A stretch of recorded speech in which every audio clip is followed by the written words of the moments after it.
Ready to transform your boring YouTube thumbnails into click magnet masterpieces that draw in potential clients? Let's get started. First, head over to Canva.com, and in the search bar, type in YouTube thumbnails. Select the option that pops up. Now, you'll see a huge library of templates. Browse through them to find one that resonates with your real estate brand and the style of your video. Don't be afraid to customize it later.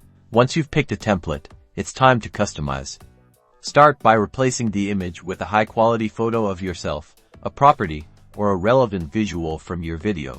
Next, edit the text. Use clear, concise, and attention-grabbing headlines that tell viewers what your video is about. Play with different fonts, sizes, and colors to make your text pop, ensuring it's easy to read even at a small size. To add some extra flair, explore Canva's Elements library. You can add arrows to draw attention, icons to represent key topics, or even your real estate logo to brand your thumbnail. Finally, once you're happy with your design, click the download button in the top right corner. Choose PNG as the file type for the best quality. Head over to YouTube Studio, select your video, and upload your brand new, eye-catching thumbnail, and that's it.